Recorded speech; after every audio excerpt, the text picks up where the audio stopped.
Unit 1, Lesson 5. Today we'll be discussing how many colleges you are applying to, with standard deviation, measures of center, and measures of variability being the topics of discussion. Okay, so the first thing I did is I put you in groups of 4, and I ask you to ask each person in your group how many colleges you're applying to. So you added those numbers up and you put the value and you recorded the data, and then I had 8 groups in the classroom. So each of these have to do with how many colleges you're applying to, and this is one particular class that I had. So this first thing I ask you to do is find the mean. And yes, you know how to find the mean and you know how to find the median. It's very simple, adding them up, dividing by 8, and then finding the median, which was the middle number, as you can see demonstrated here, where I have that 5 and 5 are the middle numbers, and I have to find the average of that, which is 5. 5 plus 5 divided by 2 is 5. But I'm also going to show you with technology how to do that. So I went ahead, and if you would please, from your home screen, you click New Document. So that's the number 1, and then Spreadsheets. This is going to be a spreadsheet. It's this one here, and it's List and Spreadsheet, which is the green one. All right, then I went ahead and put the data, so you can put this data here, and I'm going to go ahead and label it, and this is colleges, I'm going to call it. Oops. Okay. So I'm going to go ahead and figure out my mean and median using technology, just so we can practice, which is menu, remember, statistics, so menu 411 again, menu statistics, statistic calculations, and one variable. We have one list we're working with today, which is colleges. You need to use your drop-down menu on your X1 list and go to colleges and hit OK. And X bar, remember, is my mean, which is 5, and my median, if you scroll down in your calculator, it is also 5. All right, so since my mean is equal to my median, I'm expecting to have probably symmetric data. My range, it asks you for the range, and which is my largest one, which looks like 8 minus my smallest, my max, is 8, tells you right here, and my smallest is 3, so my range is also 5. So we have 5 for the mean, 5 for the median, and 5 for the range. So today we are going to find the standard deviation. So what you're going to do to find standard deviation is you're going to find the distance from the mean, so we know that we have 5 minus 5 is 0, and then we're going to square the mean, which is 0. You're going to do that with each one of them. I'm going to show you how to do this on the calculator so you don't have to do it by hand. So if you did it on the calculator, I'm going to show you square. We're going to square it. I'm just going to go ahead and do it right here. And I'm going to put subtract and square. I'm just going to kind of call it subtract and square. So what you do, you can label it anything you want, except if it is not something that you are allowed to label it, because it's actually a computer command, it'll tell you can't do that. So I always try to choose things that are just words rather than things that would be computer commands. So you're going to go to the second row where there's an equal sign, and you're going to push an equal sign. And in doing so, you can see that it's going to be bold, and whatever you labeled it, it's going to be coming up. And I'm going to put parentheses, and I'm going to use column A minus 5, because that was my mean. That's what we did over here. And then I'm going to go ahead and square it. So I'm not going to do the first column. I'm just going to go ahead and do the second column. So I'm going to subtract the mean, and then I'm going to square it. And I'm going to hit enter, and that gives me the data that I also have here. Okay, so it asked me to add them up. So I'm going to add them up right here. This is just my sum.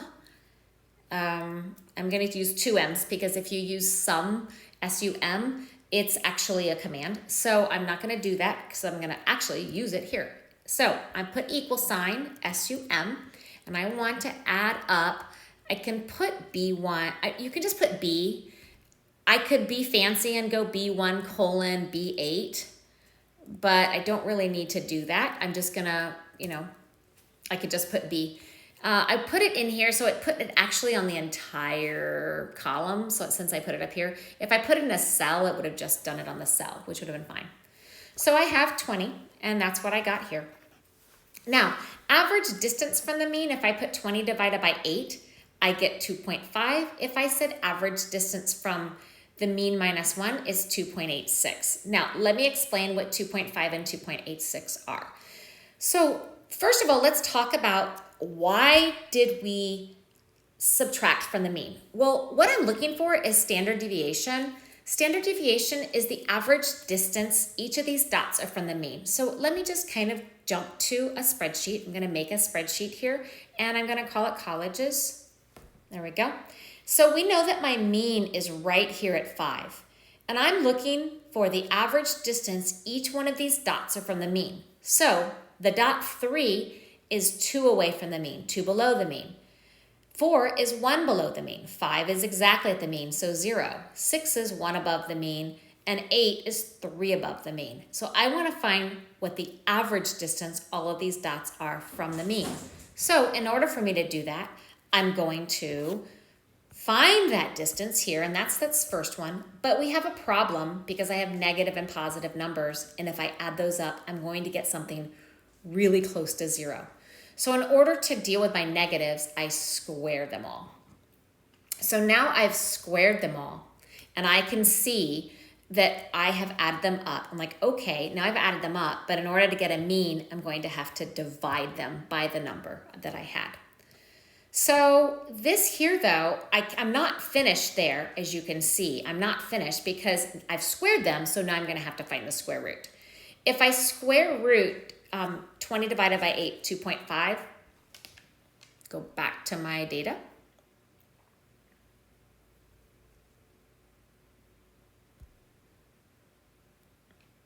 Oh, I lost my data. Let's see. Uh-oh.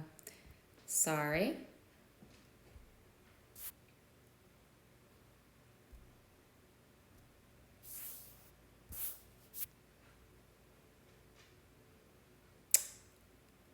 Okay, hold on. I might be on the wrong one. Let's go back to here.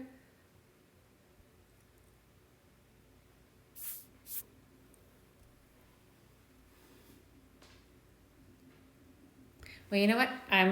Since I lost my data, I'm not sure how I lost my data like that, but I did. Let me just go ahead and re-enter it. It's not very much that I can, it doesn't take very much to do. So let's go 5, 4, 6, 5, 3, 6, 8, 3. Actually, I could have done a trick and called it colleges, and it would have come right back because I already have it saved as colleges. But here we go. Anyway, let's get back to the menu 411 again. Menu, stats, calc, one variable, statistics. Okay, I guess this gives you a nice review of how to do it if I went too fast the first time. On the positive note, right? There we go. And my mean is 5 and my median is 5. Well, let's look at here. If we take this number that we got, that I already filled out, that we have, remember, we subtracted the mean, we squared the mean and got a total of 20. We divided 20 divided by 8 and we got 2.5. If you look here and we see, there's my 20, that's where the 20 comes from, and we divide by 8, we got 2.5. But we're going to have to find the square root of 2.5 because this is I just squared everything, so now I'm going to have to find the square root. And if you find the square root of 2.5, let's go ahead and do that. Find the square root of 2.5, so I'm just going to go ahead and put it right in here, and we're going to find the square root of 2.5. So square root of 2.5, just put it in, and let's find it though. Let's put equals, so it will calculate it for me. There we go. And I got 1.58. Well, if you notice on my chart, there's my 1.58. Let me explain what this is. This is my population standard deviation. My population were these 8 data points. Standard deviation is average distance from the mean, and it's using this formula right here. It added up, it subtracted each data point, subtracted the mean, squared it, divided by n, and then found the square root, and that's where the 1.58 comes from. However, you're going to see that we're actually going to use a different number. The population standard deviation is the population.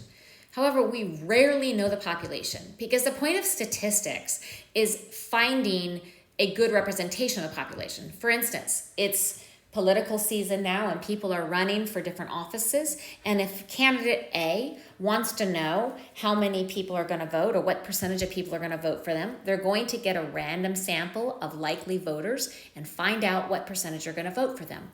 If they knew how many percentage was going to vote for them, they wouldn't have to do the survey. Surveys are time consuming, they're expensive.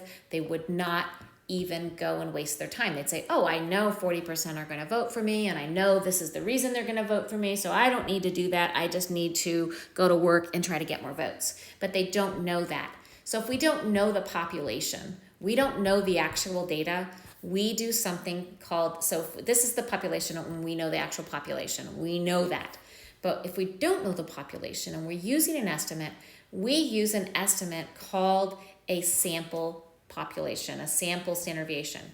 So what we do with the sample standard deviation, if you notice in red, I divided by 7 instead of 8. Remember, this was my original one before I found the square root. The reason I did 7 instead of 8 is we subtract 1 to make, because when we divide by a smaller number, we get a bigger result. And the reason being is because we want a conservative estimate. I know that if I went to my next period class, and actually it's true, first period class, this is my data. Second period class, I'm going to have a different data. Third period class, I'm going to have a different data. They're all going to be very similar, but they're not going to be identical. As long as they're going to be similar, as long as my sample is from a same population, they're from a similar but I know because I have some variation in my data, we're going to want to have a conservative standard deviation. So we're going to subtract 1 from what we divide by to get a bigger result. So let's go ahead and do that. Instead of me here dividing by 8, I'm going to divide by 7 and find the square root. So let's find the square root of 286. So now let's go ahead and try to find the square root of 286. So I'm going to put equals square root, not 286, sorry, 2.86. And then that is going to indeed give me 1.69, where if you notice on my chart, it's right there. So remember, this is sigma. Sigma is my standard deviation for my population, but rarely do we know the population.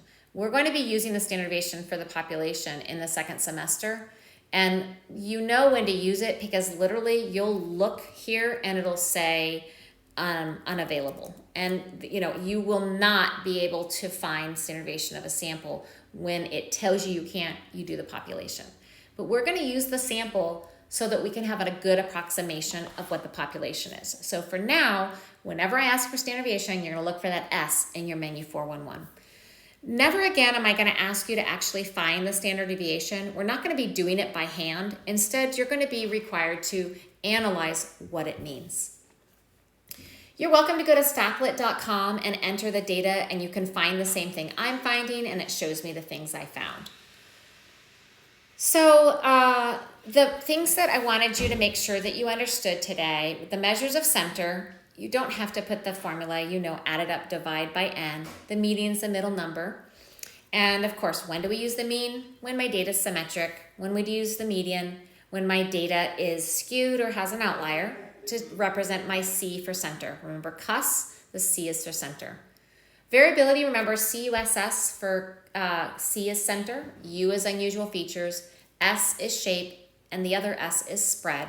And the spread shows my variability, which is my range. Remember, range is one single number, my max minus my min. If you're going to describe standard deviation, you're going to use the context typically varies by standard deviation from the mean of X bar. So it would be something similar to this. For mine, remember in my standard deviation that we found was 1.69. So let's put ours in. So the context was what we were talking about colleges. The colleges that my third period AP statistics class was applying for typically varied by 1.69 colleges from the mean of 5 colleges. So that's how you would describe standard deviation correctly and get full credit. Learning Target 3 reminds us that mean and standard deviation are connected because to find the standard deviation, I use the mean, and they're greatly affected by outliers. Let's investigate that one more time. When you see here, it says 1.69. Let's say I made a mistake. Instead of 3 colleges, this was 30 colleges. And you can see, wow, my standard deviation went to 8.8. My mean went to 8.3 and it was 5, but my median here barely moved and it's at 5.5. Remember, it was at 5. Okay? So let's change it back to 3 and you can see. Outliers and skewed data, again, we're going to use median and you're going to use IQR. I haven't spoken to you about IQR yet. We're going to use it in the next lesson. But IQR is, remember, I'll tell you what it is, sorry. It's Q3, which in this case is 6, minus Q1, which in this case is 3.5. So it's the result. It's the range of the middle 50% of my data. But we're going to be discussing that later. With symmetric data, you'll describe it with the mean and the standard deviation. Okay, let's check for understanding real fast and see what you have. Using this data, calculate the mean of these. Well, it gives you the data already and you can go ahead and add them in your calculator or you can put them in the spreadsheet and do menu 411 the way I showed you. And the median, same way, menu 411, or in this case, it's already organized for you. So it's just really easy just to pick the middle one, which is right there at 40.5. Would you use the median or the mean to summarize this? And we're going to use the median because it is skewed to the left. You can see it's the outliers towards the left. The peak is at the right and the tail is at the left. So we call this skewed left or skewed toward the lower numbers. It looks like we might have a low outlier. And so we just state that. Again, I will be giving you a formula to try to just have a more concrete aspect of if you have an outlier or not. The standard deviation of rainfall for these 9 cities is 15.5 inches. Interpret, and here we go. This is what the little sentence is that I told you to put in your notes. The annual rainfall for a city, that's my context, typically varies by 15.52 inches, that's my standard deviation, from the mean of 34.94 inches. All right, that's all I have for you. Thank you for listening and see you later.